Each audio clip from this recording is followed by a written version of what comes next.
Well, this is Sam Bankman-Fried leaving the courthouse after he was told that he needs to stay until February 8th. Will the president return that donation? Does he call on all politicians who got campaign donations that may have come from customer money to return those funds? Look, I'm covered here by the Hatch Act, limited on what I can say, and anything that's connected to political contributions from here, I would have to refer you to the DNC. I'm asking the president's opinion, though. Does he want those people who... No, you asked me two questions. You asked me about will he return the donations, and then you asked me about his opinion. I'm answering the first part, which is I'm covered by the Hatch Act from here. I'm limited to what I can say, and I just can't talk to political contributions or anything related to that. I cannot speak about it from here. And his opinion, though? I just cannot speak to this from here. Even his opinion, even his thoughts about the contributions, donations, I cannot speak about that from here. And then are you covered by the Hatch Act? I am covered by the Hatch Act, which I'm happy to say over and over again because we believe in the rule of law here. Hey everybody, it's Eri from Tokyo. This is your cryptocurrency update from Japan, and the White House is dodging the question for now. I don't think they're going to be able to dodge it forever. They're going to have to address whether or not they're going to return the donations. This was people who lost their money to fraud. The president and the members of Congress, they're going to have to say whether or not they're going to return it. Now, for the spokesperson of the White House, she's using the Hatch Act. This is a federal law prohibiting employees in the executive branch of government from being involved in political campaign activities. So this allows her to avoid any answer. And Ellie Terrett put out the tweet that the U.S. Attorney for the Southern District of New York, Damian Williams, requests that any person, entity, or political campaign that has received stolen FTX customer funds to work with the Southern District of New York to return it. He also asked if anyone involved in the FTX Alameda wrongdoing to come and see them before they come and see you. Whoa. This photograph was shared with me from Chip, who has the channel On the Chain, and St. Bankman-Fried was denied bail. Yeah, he was deemed a flight risk. And I think it was Jeremy Hogan who said he's probably deemed a suicide risk, too. What do you think of the critique that this is a commentary and a failure by the regulatory agencies? Look, I think that we just heard Patrick McHenry. The critique that he made is, have we classified these assets correctly? And in classifying them, are we then regulating them correctly? It has been my belief for a long time that many of these assets, and I've said it repeatedly for more than 5 or 6 years now, are in fact securities, should be regulated like securities, and their trading should be regulated like securities. That is inside the United States. Right. Patrick identified the other issue, which is this is trading that is offshore. You've identified it. Those are the two conundrums, the classification and the global nature of this market. But Jay, the reason I mentioned the failure of the regulatory agencies, possibly including the SEC currently and arguably even before when you were in office, and the reason I asked the question is if the SEC is able to sue based on trying to protect the investors in FTX itself, it also suggests that regulators missed the signals to prevent that from happening in the first place.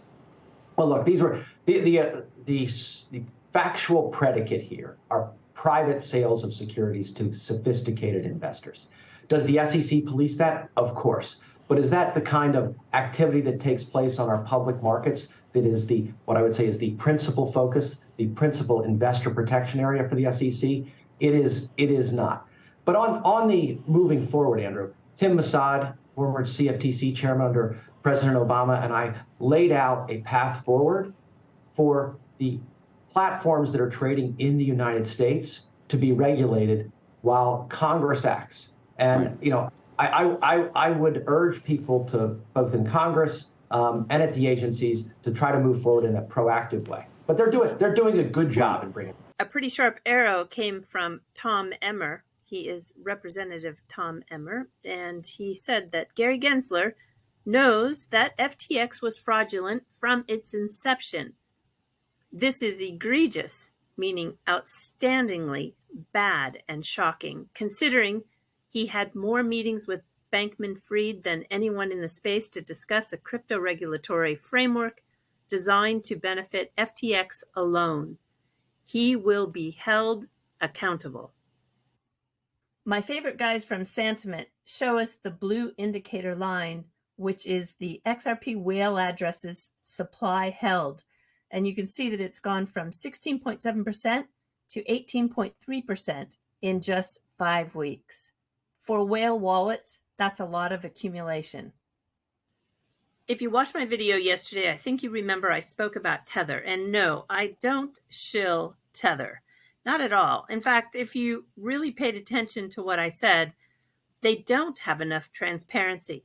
They don't tell us the quality of their reserves, and they don't tell us how liquid their assets are that back up Tether. But I did say that I thought with the events that have unfolded, they are going to be more transparent than ever. And what do we have today? A brand new announcement. They have announced that because of the events, they're making it a critical mission to restore faith. They will, starting from now throughout 2023, reduce secured loans to 0.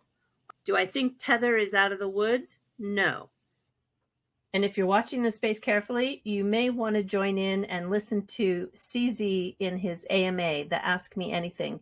He's going to do it on Twitter, in a Twitter space. It is the 14th of December, very, very soon, 11:30 a.m. UTC. And I'm going to let John McBee take you out. John was on the channel a couple of weeks ago, and he's talking about another company that is built on the XDC network called XDC Tech. They too were on the channel last summer. And I'll tell you, this is complementary and regulated disruption. This is for the trade finance sector. And this regulated technology, which is called RegTech, it's going to be massive. Starting in 2023 and beyond, you're going to see so much, mostly in the form of tokenization. So here, he talks about tokenizing trade invoices in the trade finance sector. I'll tell you, XDC, the network itself, is really carving out a niche in this space. Solid utility. John McBee, Director of Integration for the XTC Foundation. XTC Foundation, we're stewards of the XTC network. It's a layer 1 EVM compatible delegated proof of stake network, and we focus on applications in trade finance. So the business model for XTC Tech is to go and use invoice factoring. And so to buy invoices from people looking to export goods who want access to that capital before they're received on the importer side. Those invoices are then put into different pools and they're tokenized. And their fungible tokens are created against those pools, and then people can go and they can buy those. Now, those are securities because there's a built-in expected yield. And so the expected yield is up to 5%. These take a long time because moving goods across the world takes a long time. And so retail investors in qualified jurisdictions are able to go to the website and they're able to connect with their wallet using Web3. And then they're able to purchase these and hold on to them. And as they hold on to these tokens, those tokens represent their interest in the assets that back the security token. And as those come good and they're paid off by the importer, that yield is then, percentage of that yield is then passed on to these retail investors that hold that asset class. Now, I imagine that moving forward, secondary markets will spring up where people will be able to take those tokens and exchange them for other security tokens. And so this is going to be a heavily regulated industry, right? Which I think is important. This is, like Stefan said, we're disrupting, but it's really a complementary disruption. Right? We're not trying to displace this existing infrastructure. We're trying to take this really old business model, right? Trade finance has been around for centuries, and we're trying to make it more efficient and make it more accessible. And this is just one of the ways that we're trying to do that is through this trade token.